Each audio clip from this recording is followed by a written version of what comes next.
Oh, there they are. Uh-oh. Where's Grammy? There's Grammy. Hi, Graham. She left. I'm following you, Graham. She left. She left.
Linda went to get a paper.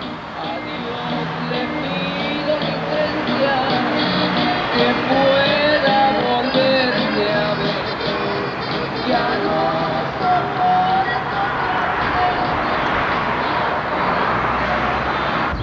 Well, it was the first time I knew all my cars were gonna have a I mean, Pedro What was that noise? Foreign wives, Trudy Irving holds down several jobs. Truck driver, overseer.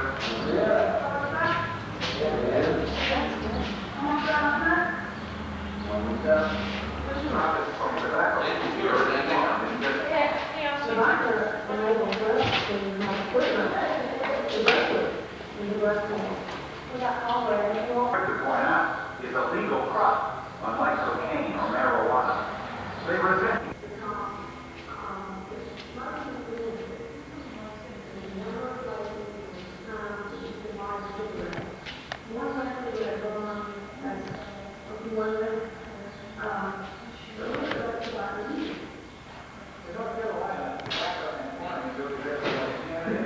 Out for like 15 minutes? Yeah, 20 and I'm minutes? sure they want to look around. Okay, so I'm just gonna run and cash a check. I'll be right back. Oh, okay. Okay. This is a Tell us a really good story, Sandy. Oh, okay. Yeah, Wednesday was a good boy. This is my friend. He bought a piece of mine. His name's Carl. I like this one. I spray paint on metal, but it's nice looking. It looks like an ear in there. It does almost, doesn't it?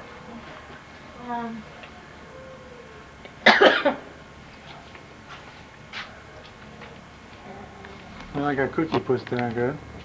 You like that one? Yeah.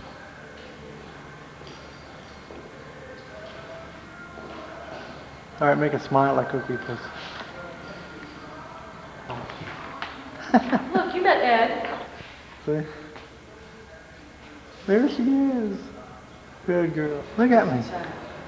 Look at the light. Over this way. There you go. That's good.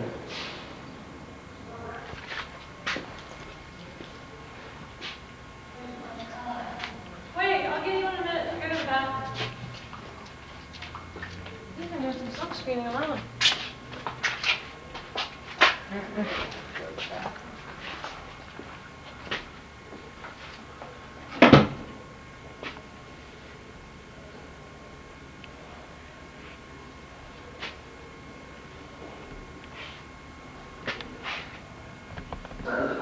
How you doing? Okay. It's a nice gallery. When did it open? Ask Dennis. Last 2 Dennis? years ago, I think. I 2 don't years? remember. Yeah. Ah, you're bashful. No. 27, carrying about 50 people, landed safely in New York shortly after the Civil Jack Nicholson is no joker this summer, returning instead as private eye Big Kitties in the sequel to Chinatown called Sue Jake, with another case of murder and marital infidelity he has to solve. Usually after somebody pulls her gun, everybody does. What? He was Indiana Jones last summer, but this year What? Harrison Ford plays the DA investigating the murder of Cooper Conley, who was his brother.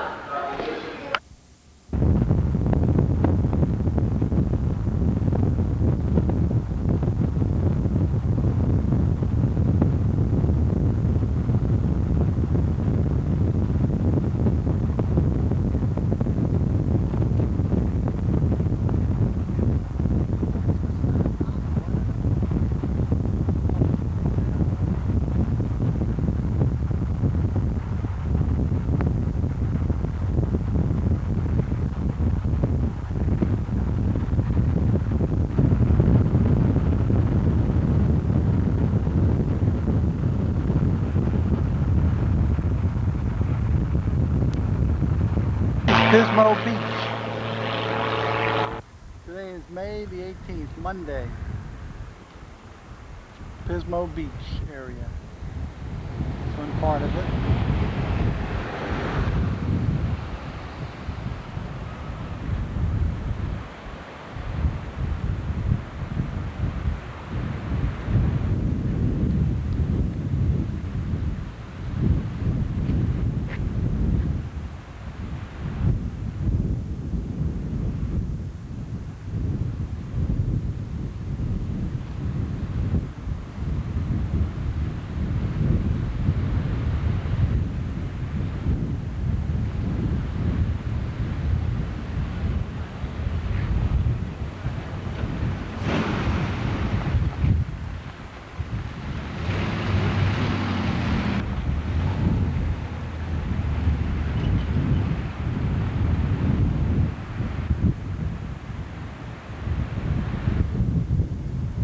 waves?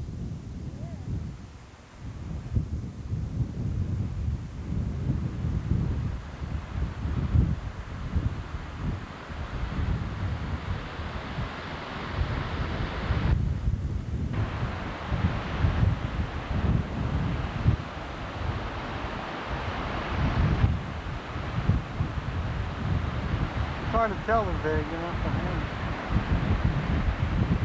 They're pretty big there, don't they?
Just before you get into Pismo Beach area there, as you drive in, the state park. Very pretty.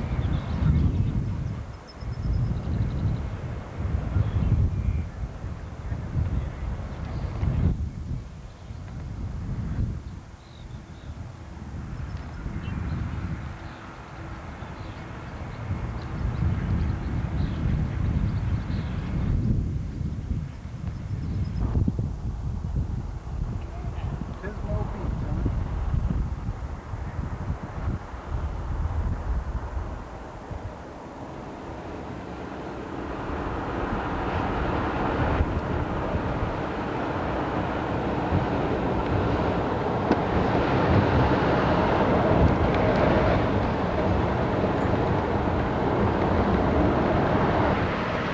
I didn't realize Pismo Beach was this big, did you?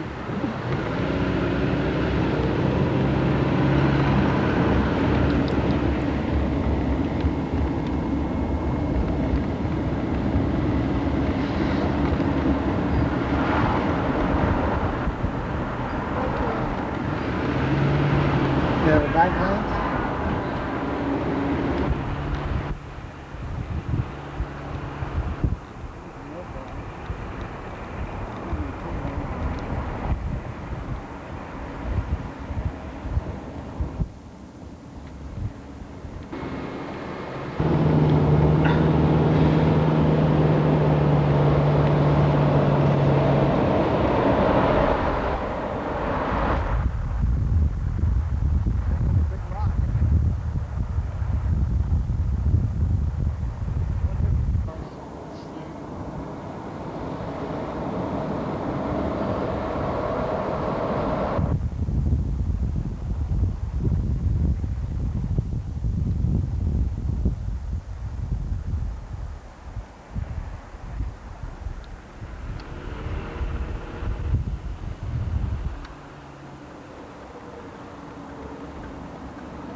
Yeah, look at that.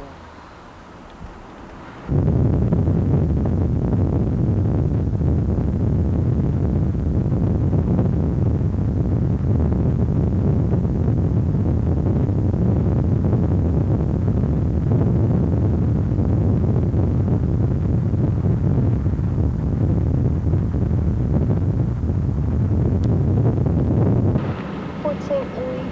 Port St. Louis.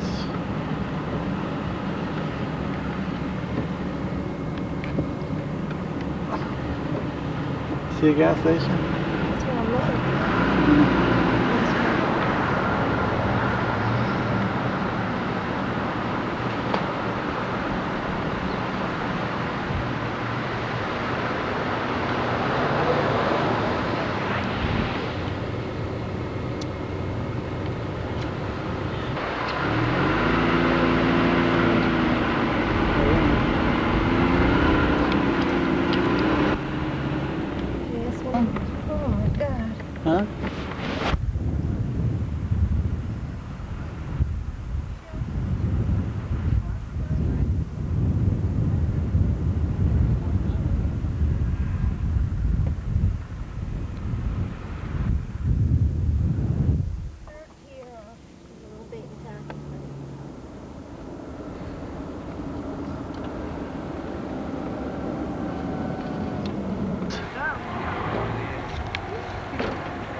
Well, it's coming up, huh?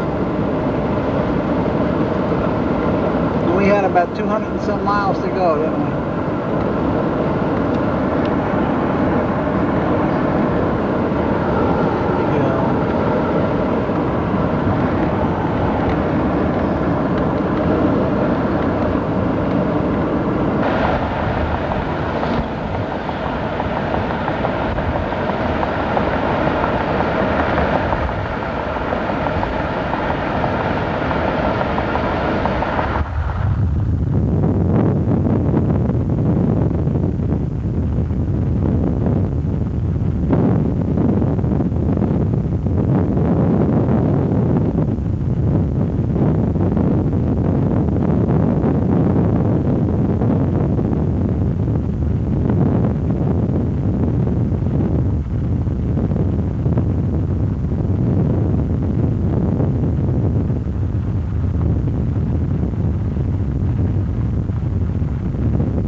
Huh? Hi, sweetheart. Hi, honey buns. How was your dinner? Oh, unbelievable. Oh. Wow. Now we gotta run around the block. God. I cheated that.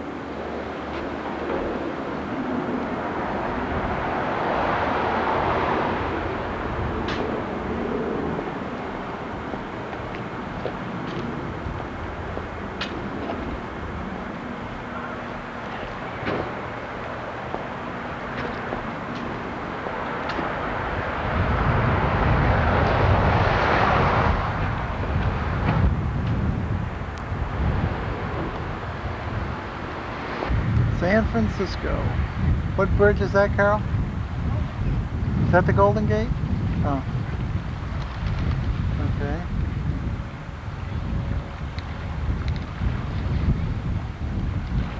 What's today? The 14th?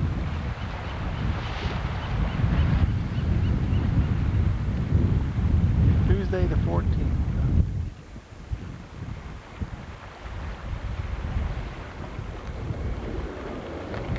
So that's Alcatraz. Oh, there's a light out there.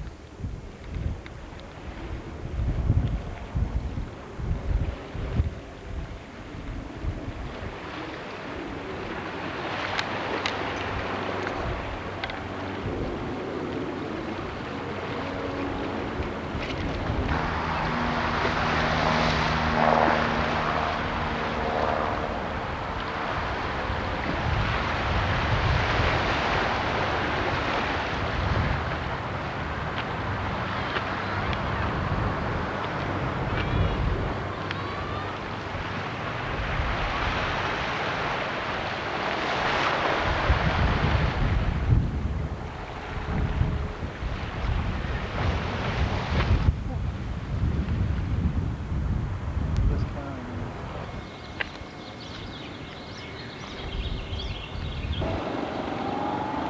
Take my picture.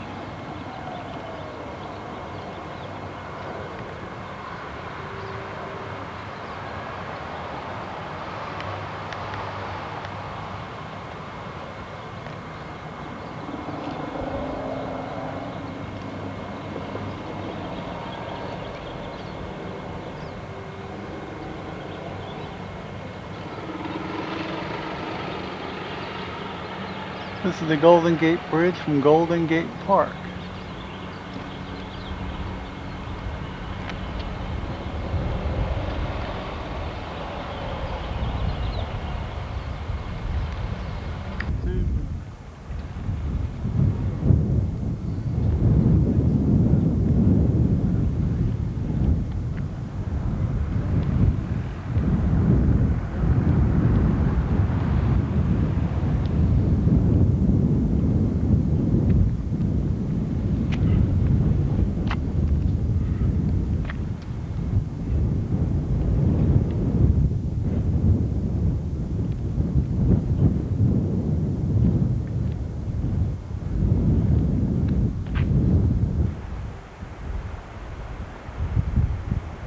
The last park we were in was Lincoln Park, not Golden State Park.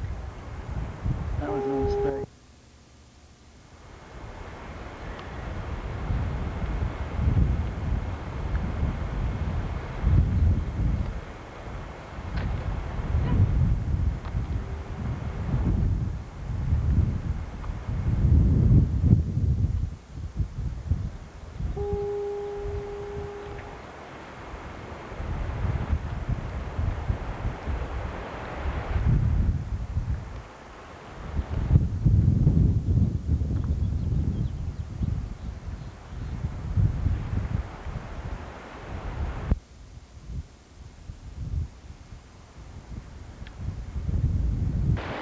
Yeah, I'm getting them.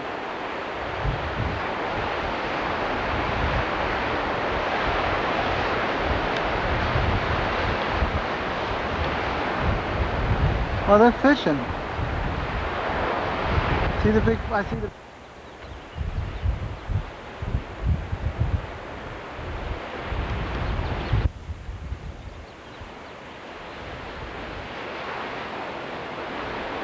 Is the name, what was the name of this place now? Huh? Seal Rock, huh? Is that the rock there, that big thing there?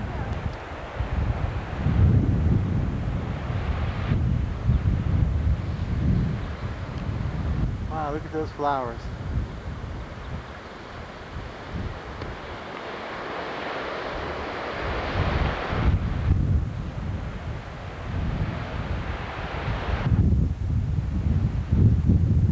Is there a name for this place?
smells like there's seals out here too.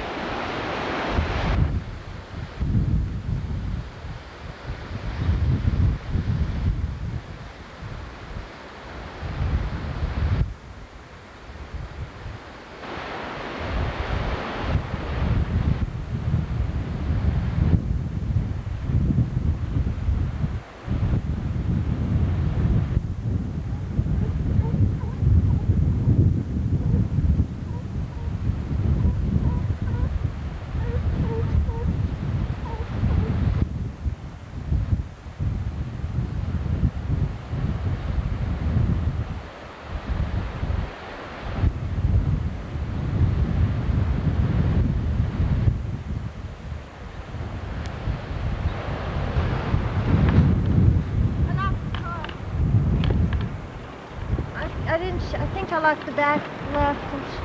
But if you're going to be around here. I'm gonna check as I'm walking down.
You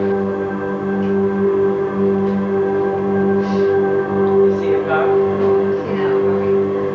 Oh, it should be clear. Oh, forget walking down there.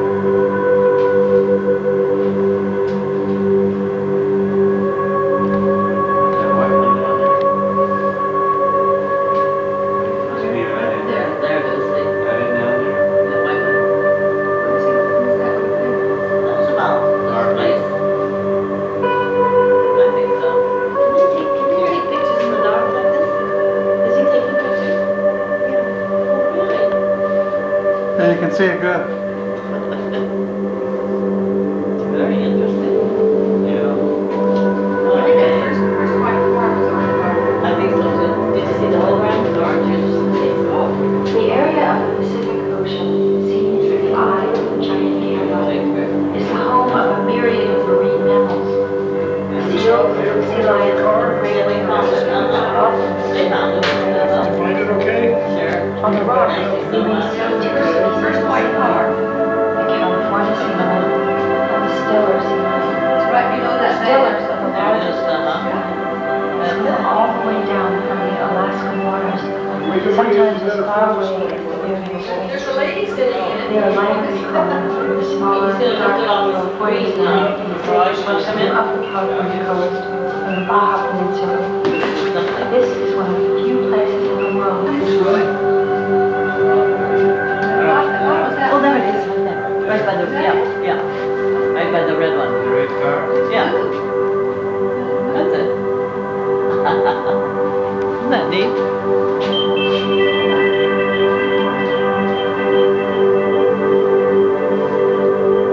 Great. Getting a nice good close-up, Carol. I can just zoom in on that trailer. Oh, yeah. That's long. Thank you, sir. Bye-bye. I'll be back. Come back and turn it off when there's seal rocks, Story Streets, and sea lions.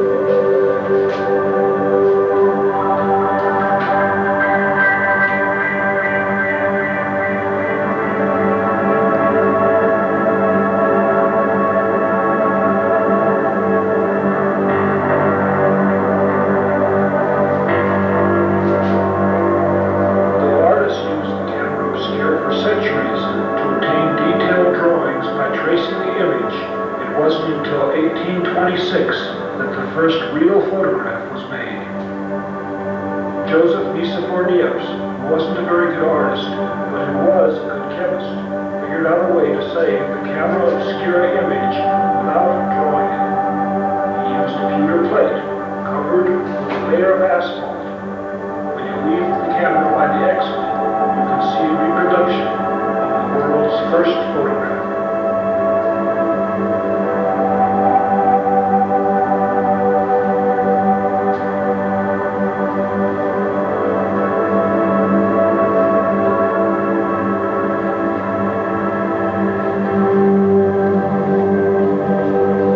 Let me come around. Let me go around. All clear? Huh? God, isn't that great? Today, there's a new kind of three-dimensional photography. It's called holography. Holograms are produced with Right here in the seal rocks, where you see the sea lions. Yeah. See these guys there? There's a lot of them out there today. This is beautiful. They're pretty. Yeah, so that just turns into, It's a live projection of what's happening outside. yeah. It'll start up again in just a minute and it'll take you all the way around. I can see the reflection of the video light, see it? It's bouncing off the, You see the hand that I yeah.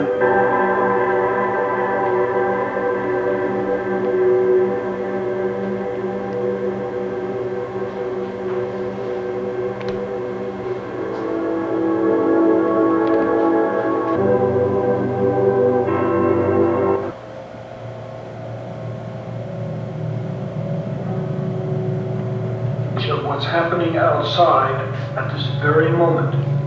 The origin of this device dates back to the 16th century and the time of Leonardo da Vinci, who did several studies on what he called the camera obscura, or dark chamber, where the light through a small opening or pinhole would recreate breathtaking scenes of nature.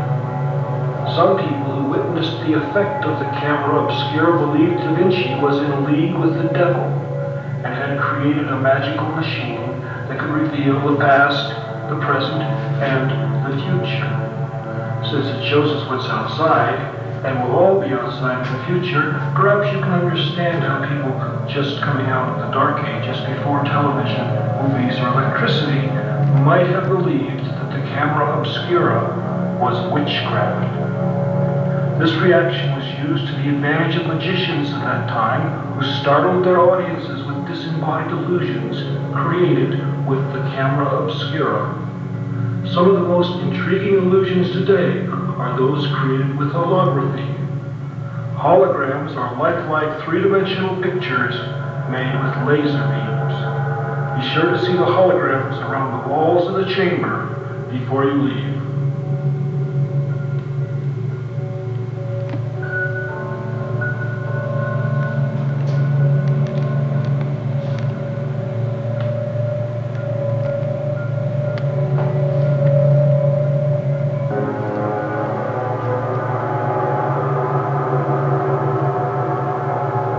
Though the first camera obscuras were feared as devices of the devil, 1826, and goes on record as being the world's oldest picture, was found in a trunk in 1952 by Helmut Gernsheim, who searched 20 years to locate it.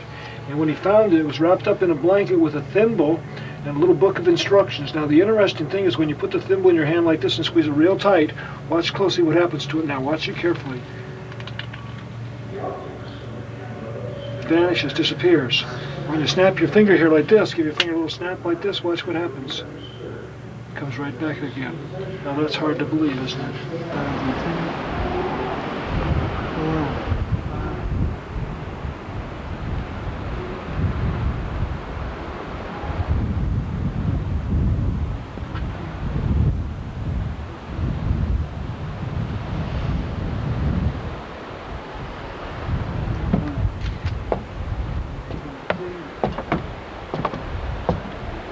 Really? Why couldn't you put it in a van? That's what I was thinking. You know, maybe I did this before we went in. Now I can't remember.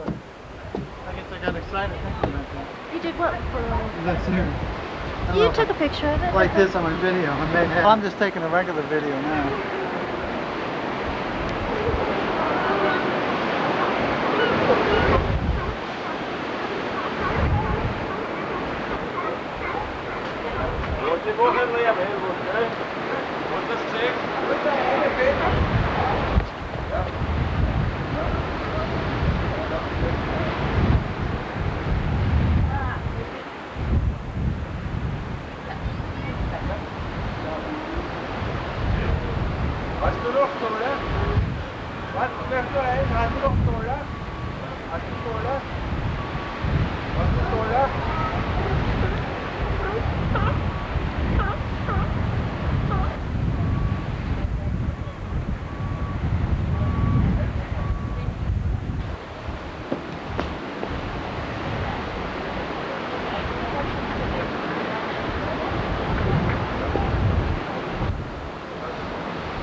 I'm going to take some stills of this. See how that thing... Yeah, see that turns. I'm going to take a little more stills because we're interested We in could stuff go like up that. there and get ourselves out of here. Over by the cars, when it goes by the cars, we could get ourselves on the camera. I'm just recording it still of this top view. Because then I can put it in the video that way. This is a Japanese tea garden.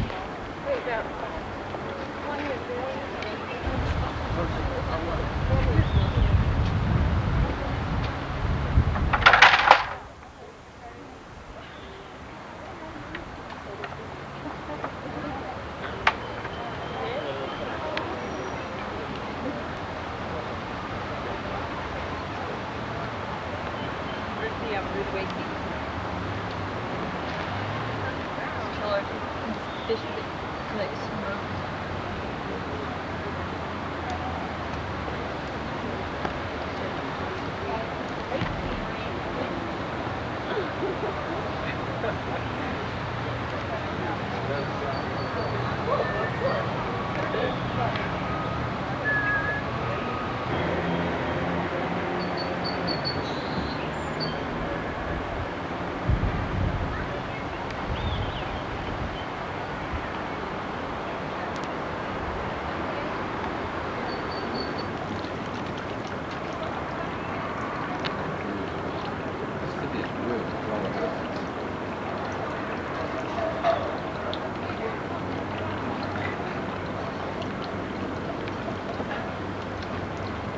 On top of Twin Peaks, San Francisco.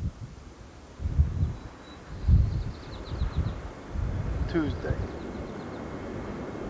I believe it's the 14th.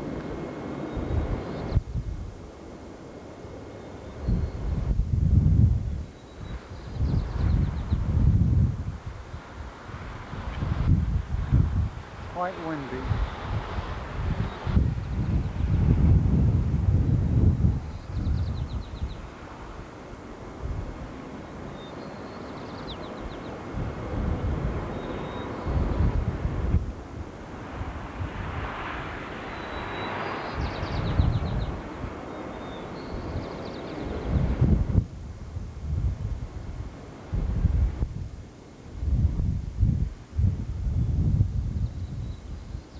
Here's the bridge.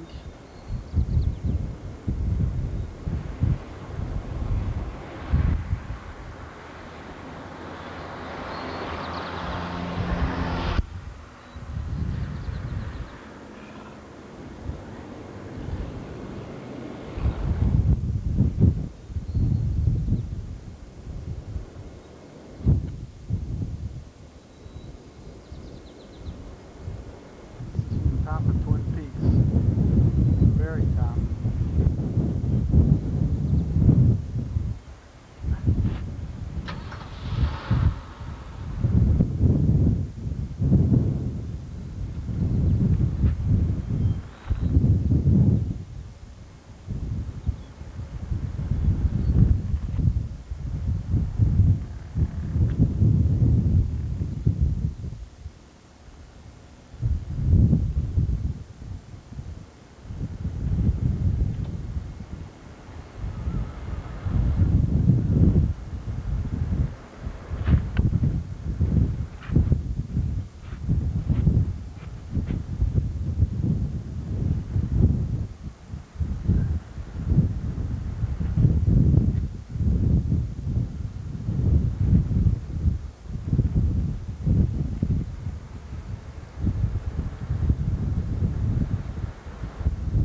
That's Alcatraz up there.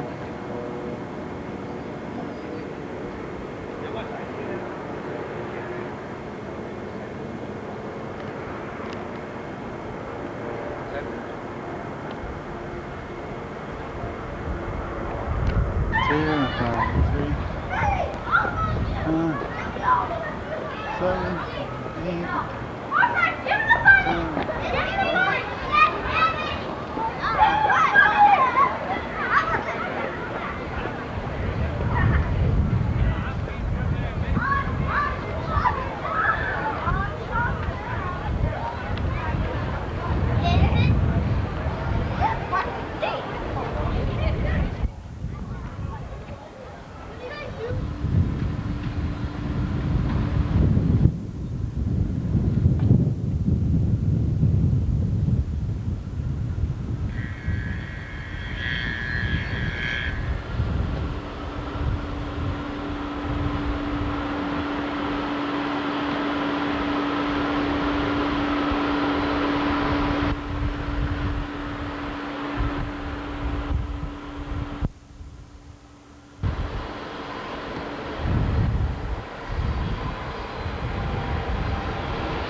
Telegraph Hill.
This is Telegraph Hill again.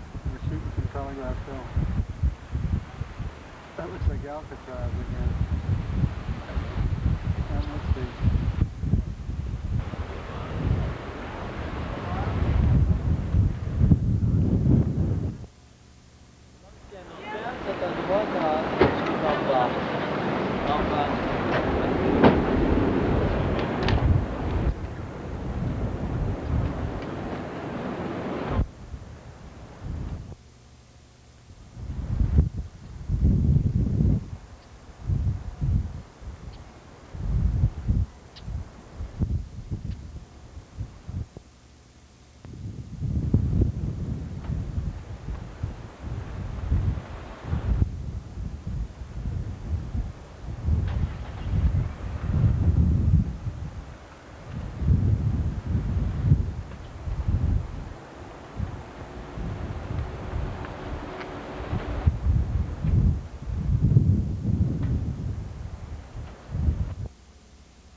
Prism lens. Yeah, you can see the lens, you see? Prism. That's the prism lens.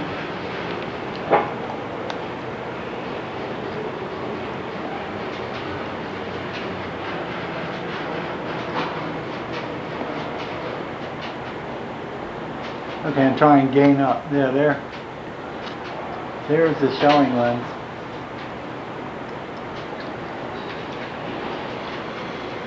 And there's the prism again. And this is the picture, huh? That's the panoramic view. Uh-huh. With the wide angle. Panoramic, yeah. Huh? Pretty neat.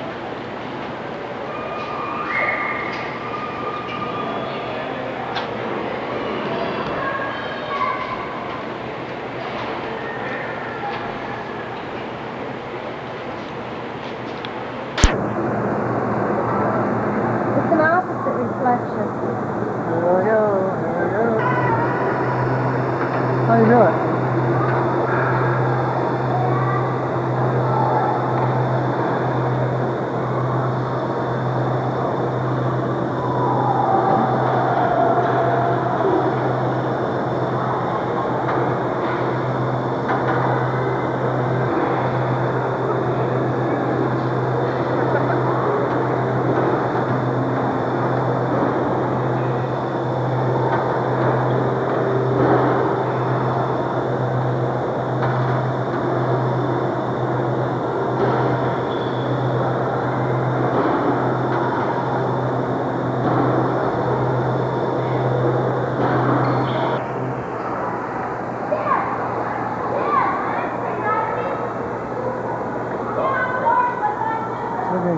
your thing now. It follows you?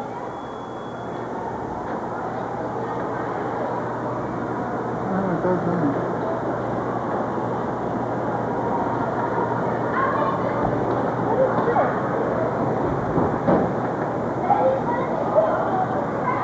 I got an idea.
I tell you what though, just look up at me.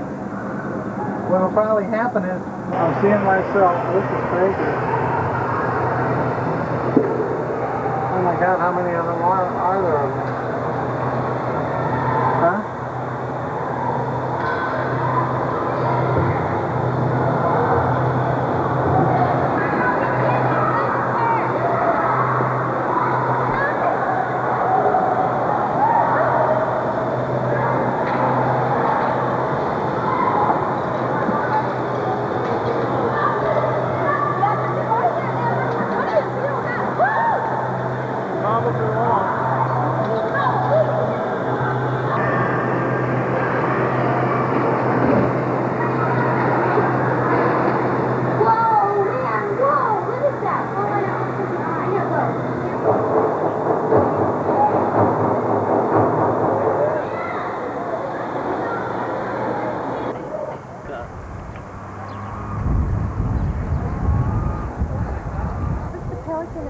Where?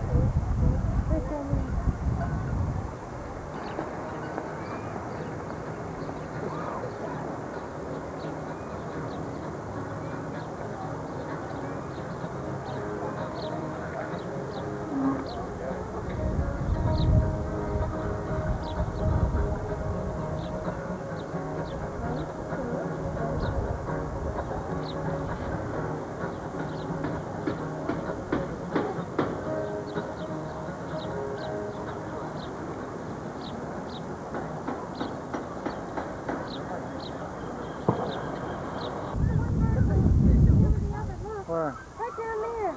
The seagull had the other one by the tail. Those two.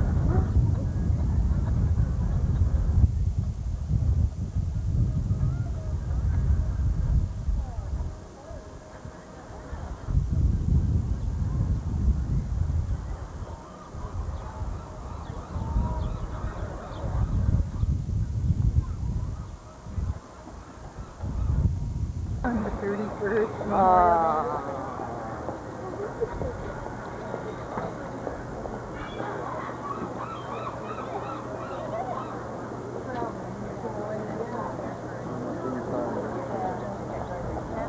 Oh, I see.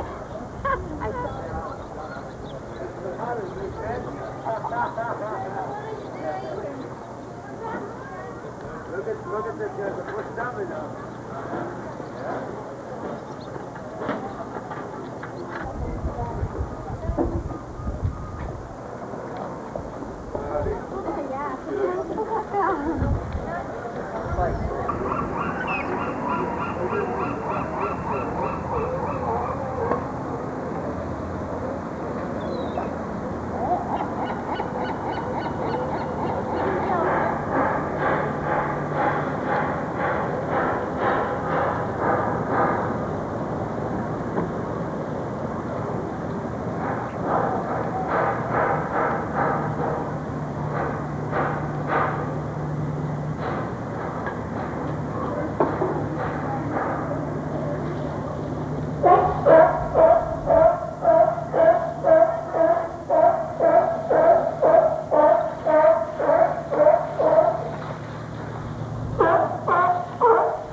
To zoom in.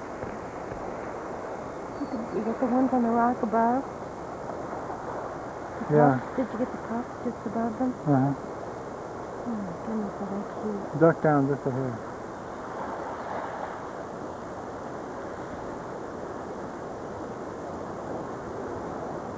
I'm going to record them before then.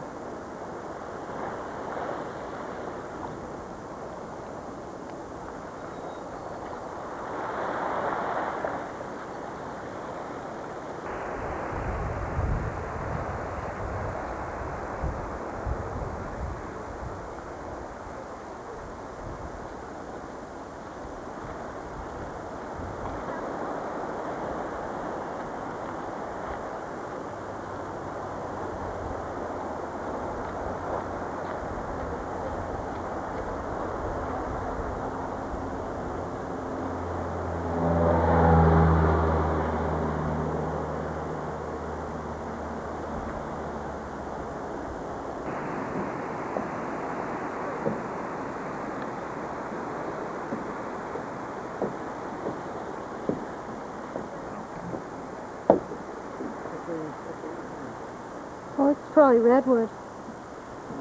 Wouldn't you think?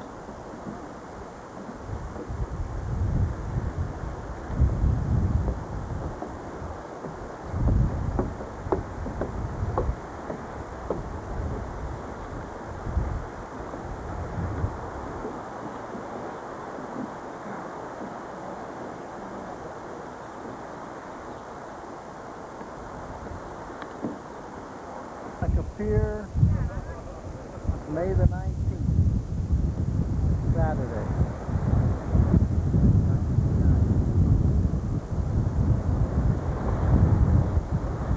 Around 7:26.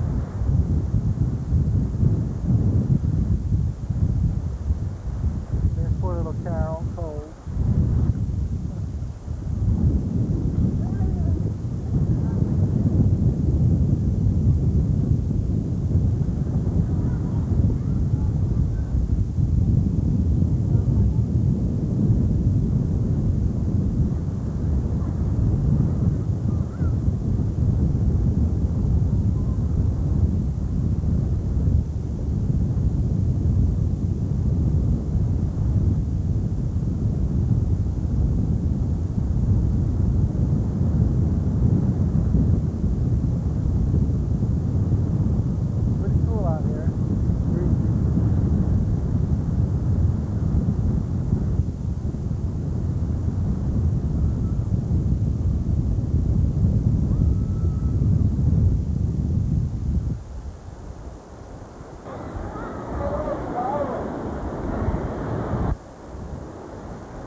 may conform to your divine will.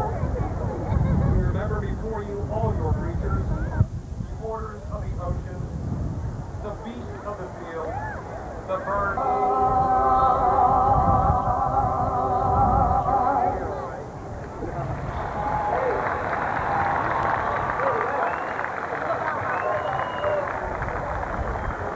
And once again, good morning. My name is Peter Link, and on behalf of the National Alliance for Animals and the March for the Animals Advisory Committee, I'd like to take this opportunity to welcome you to beautiful Washington, D.C. in the first ever March for the Animals.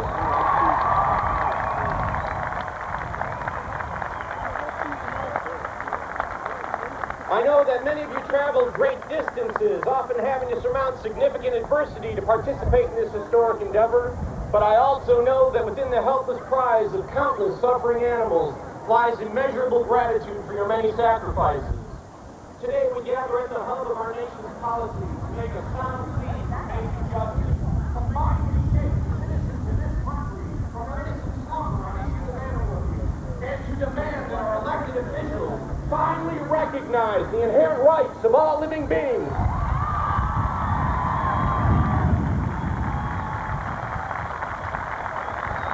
To divert us from the attention of the march and to disrupt our peaceful procession.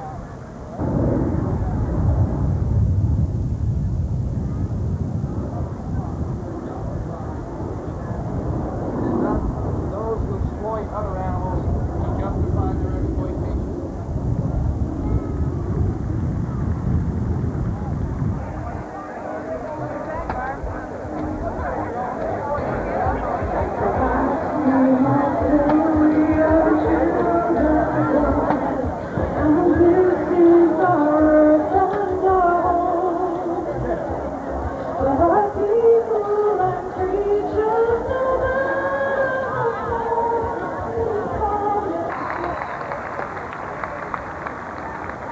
I checked with the U.S. Department of Agriculture today. For this month, sales of veal in the United States has dropped 15% between now and last year.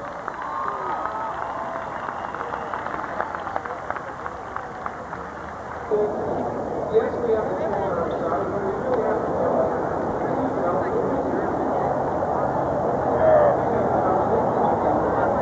we have to be thorough in everything that we do. So, revolution, yes, but also, some people are hard of hearing, so you need to yell. Other people, if you yell, they can't hear you. This is one practice tried. That's great! That's great! Okay, I think we're ready to go. Let's hear it. Let the victims of the fur industry hear you. Spring monkeys, for the dogs of U.S. Certical, for all victims of scientific ignorance, for the veal calves chained in crates, for the heads locked in cages,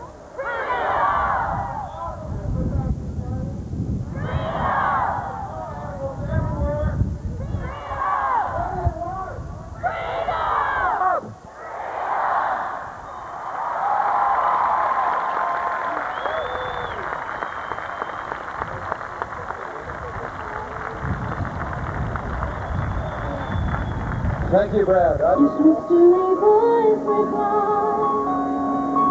Come to a realization in your human race. A realization that you've fallen from grace.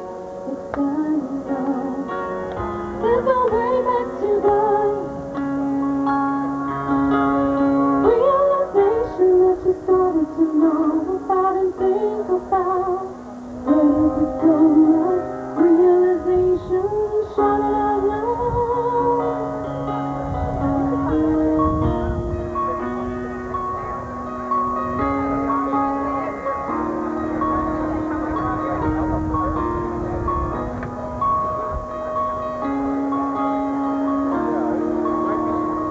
Gentle breeze caress my face. In the air around this place, we feel there. Spoke let your love away until I realize you fall into race. It's scary now. There's no way back to God. Realization that you started to know about and think about. Ready to go now. Realization. When there's an urgent need to call out, someone will hear. Realization that you started to know about and think about. Ready to go now. Realization, shout it out loud.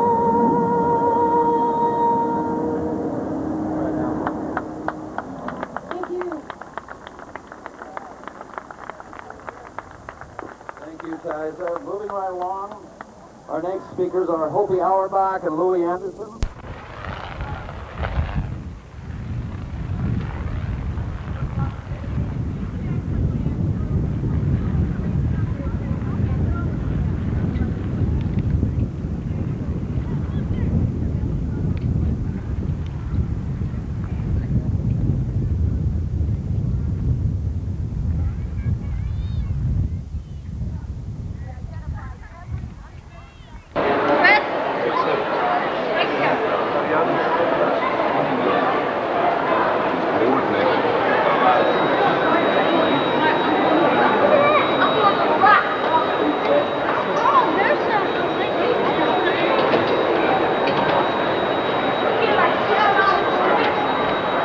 Right there, and Mother and I will meet you.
Electricity from, power plants, that's not very pure. They're supposed to be so pure and everything.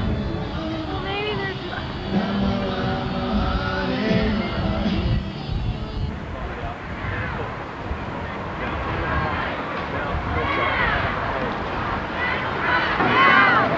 enough!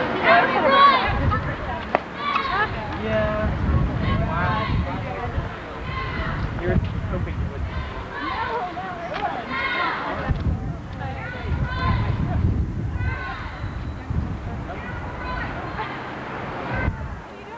Oh, nothing. Just hanging out.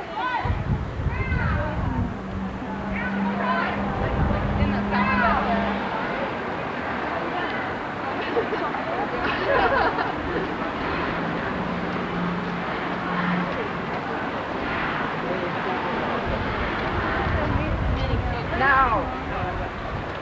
Get him right! Now! Now! Get him right!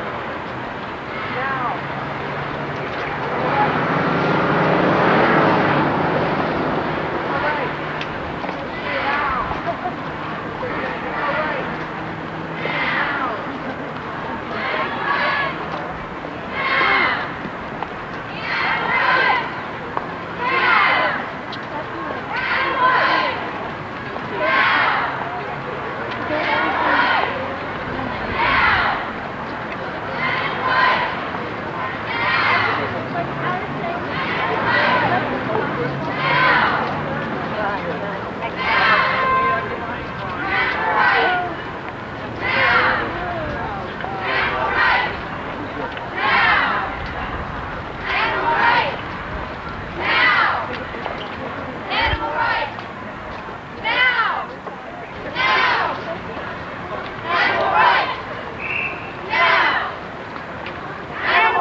About a lot of things. I'd like to just ask you to please respect the beautiful Capitol grounds. We've had some problems with people walking around the beautiful flowers, so please tread lightly and respect our beautiful Capitol. We'll be back in a little while.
Antagonizing you, that's all right.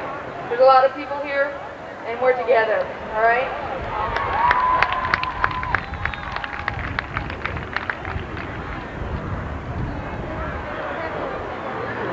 Lobby here or something?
You know, I should have put these.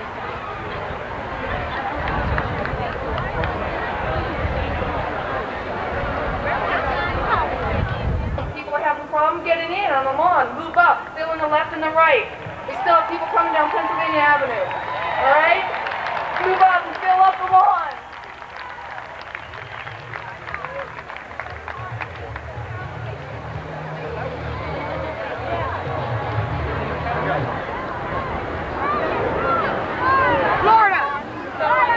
Let's get it together.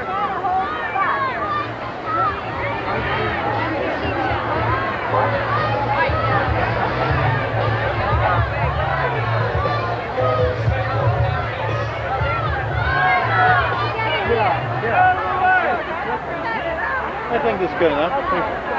Where are y'all from? Florida!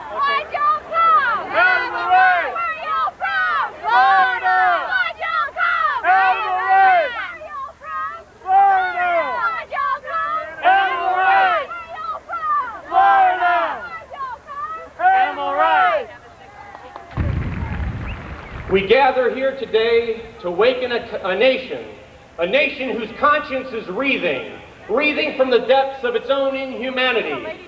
Inhumanity which stretches its flagitious path from the footsteps of NIH to the stench-ridden stockyards of Colorado and Nebraska. Our conscience is wreathing from the killing fields of Harrisburg to the aquatic prisons of Orlando. Our conscience is wreathing from the sadistic studios of Hollywood to the morally spent passages of our pathetic demigod. So we gather here today to defend and to make the helpless cries of the animal nation resound throughout this great land until all living beings shall live in peace, until the last remnant of inhumanity is swept into the dark recesses of ancient history.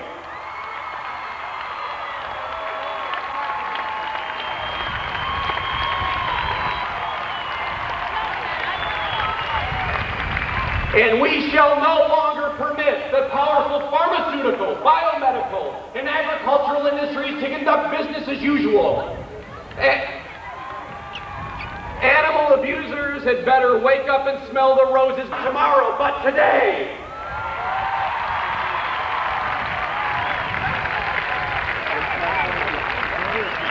My friends, I'm pleased to tell you that that day is drawing ever closer, ever nearer. You will hear that through the words of our next speaker. He's a United States Congressman from the great state of California.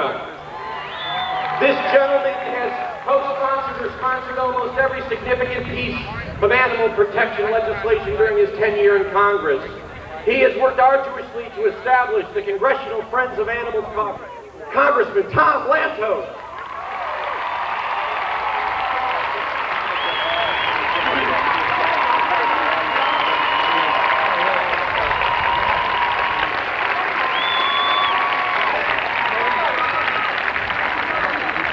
Behind me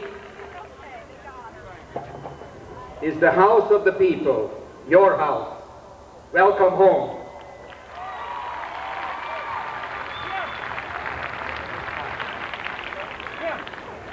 On behalf of the Congressional Friends of Animals, a growing bipartisan group of members of Congress, it's my delight to welcome all of you here and to say thank you for coming.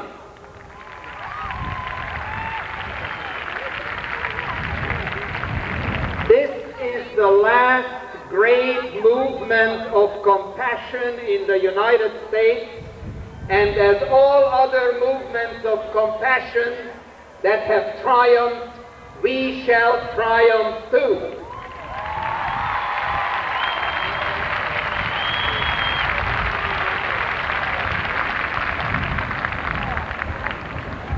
It wasn't so long ago historically that men and women were sold like chattel.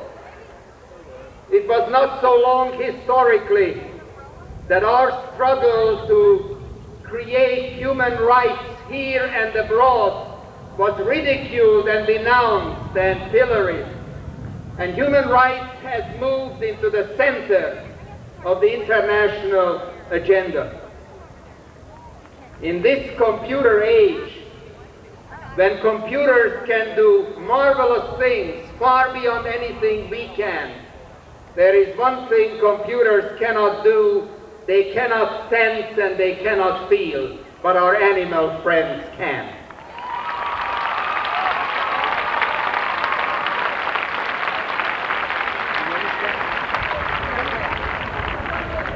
We want science and we want knowledge, but we want it without brutality.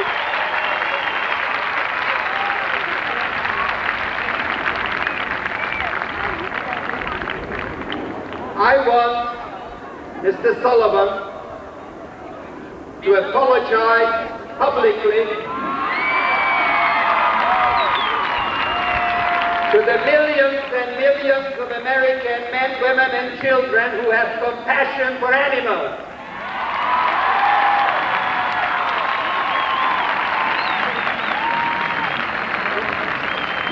We shall not be intimidated, and we shall not go away.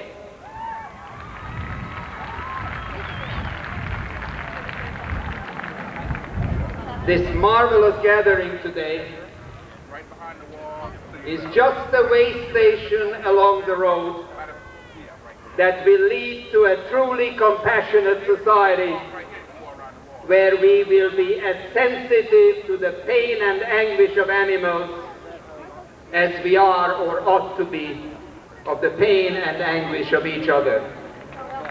His most recent literary endeavor, The Cat Who Came for Christmas, won him international acclaim. For over 20 years, Mr. Amory has served as the unpaid president of the Fund for Animals. His efforts to halt the horrible carriage horses in New York, to save the wild horses in burrows out west, and most recently to protect the magnificent buffalo of Montana from bloodthirsty sportsmen to become legion. Cleveland Amory is a true champion of animals everywhere, and to me, he will always be the granddad of the movement. Come on, Cleveland!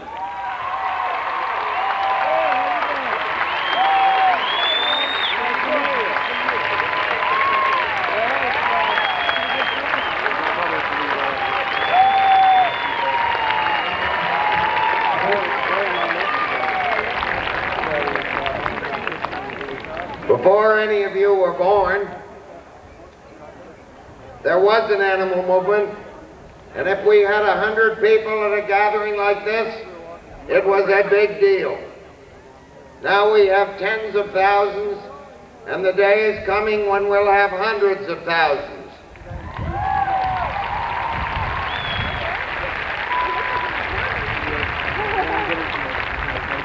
As we make advances, there are going to be, from the other side, backlashes. Or perhaps even today I could say blacklashes. But the point of this is that it is not going to stop us, as Congressman Lantos has said. There is a long road ahead, and we're going to get stronger. Years ago I said when I founded the Fund for Animals, I wanted to put cleats on the little old ladies in tennis shoes. In those days, you could say that. I'm not sure you could today. I meant no slur on the gender or the footwear or the size. But I could see ahead that our enemies were not going to go away either. And we wanted to have a new kind of toughness in the movement. I've seen this toughness developing too, but we're too polite to use most of them.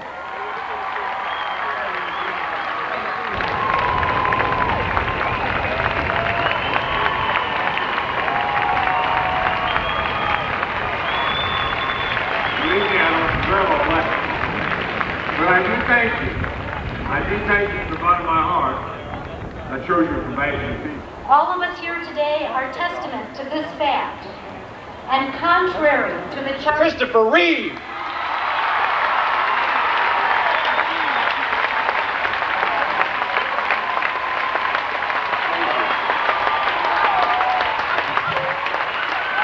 Thank you very much.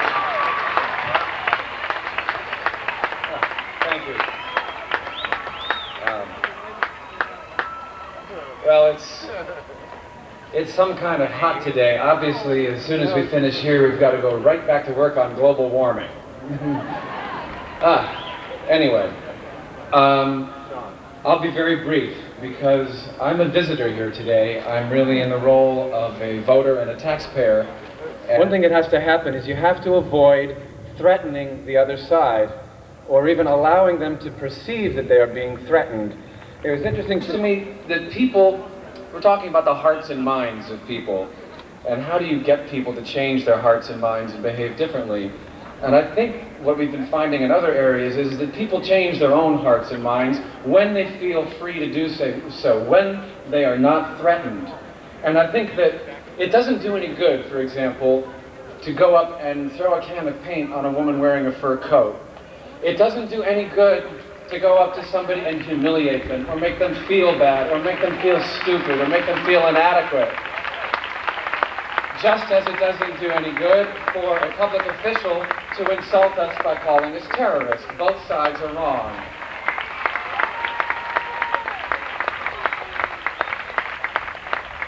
So, I think the message today has got to be moderation. It's got to be moderation in all things. And I think that, personally, I think that this fight, for myself, is not directed at the idea of no animal must ever be sacrificed in the cause of medicine. We have Alzheimer's, we have AIDS, we have... Well, I'm sorry you don't agree with me. I'm sorry you don't agree. This is already a position that we have to begin to come together. If you just listen to me for 1 second, let me explain something. You have to take one step at a time. You have to take it one step at a time, and eventually we will get to the day when no animals will be sacrificed, but it can't happen tomorrow. You have to get real about the issue. That's what I'm trying to say. And in the meantime, until that day comes when there will be no more animal sacrifice, the first step has got to be that no animal is needlessly sacrificed, that no animal suffers, that no animal is subjected to any kind of degradation, torture, humiliation, or pain, that no animal is treated the way that is in violation of common decency. And if you have a Dr. Sullivan saying here, he's quoted as saying, animal research in medicine is as humane, as compassionate, and as close to the baby being born a few blocks up Pennsylvania Avenue in the delivery room of George Washington Hospital. Clearly that's not true. You look at the case of the Silver Spring monkeys, and you have to say, why are there 7 of them still in captivity? Why are there 7 of them that are needlessly being experimented on when they could go someplace and have a decent life that they're entitled to? And all it would take is a phone call. It would take a phone call from President Bush or a phone call from Mrs. Bush to say, please stop that, let them go.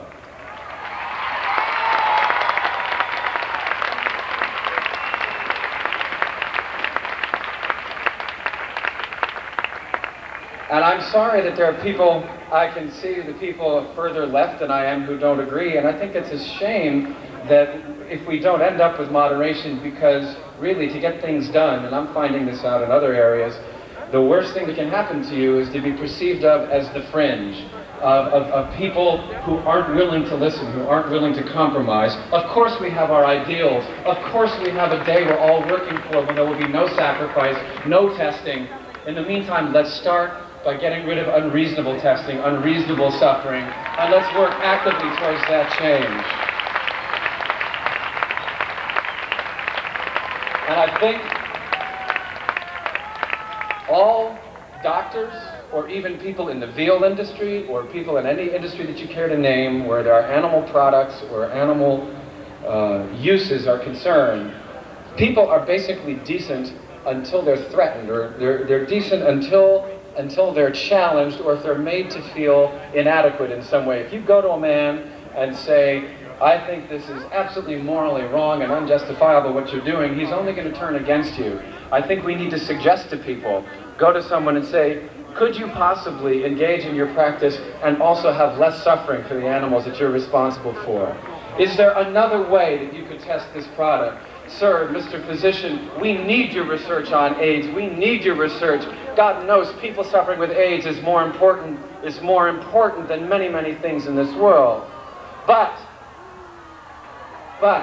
is this experiment on that monkey really necessary? An appeal to the conscience of the people who are doing this kind of research. And ask them to think about it. Because if you ask people to think about ways in which they could change, if you give them the room to change, more than likely they will do it. Thank you.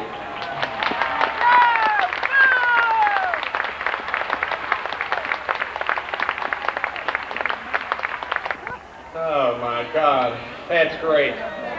Our next speaker, many of you know, syndicated columnist of the Washington Post since 1969.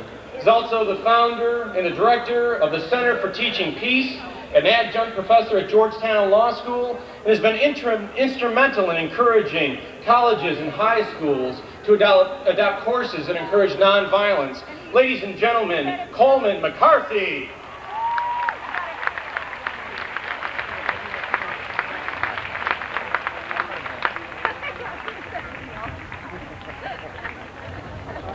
Thank you very much. I'm delighted to be here. This is the city, for those of you who aren't from Washington. We have a wonderful president, whose boldest act of his presidency so far has been to renounce broccoli.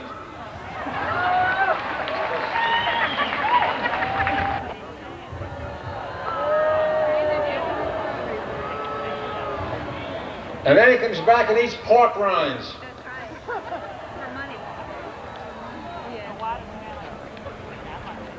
So we have a climate in the country right now that's permissive to violence.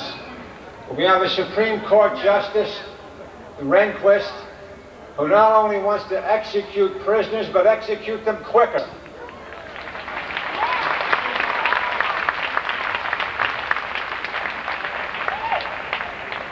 It's easy to define the problem. What are the solutions?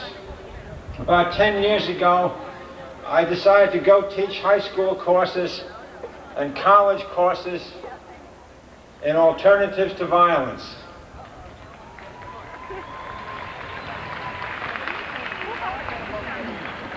I've had over 2,500 students in the past 8 years. And they are hungry to learn about Gandhi and Albert Schweitzer.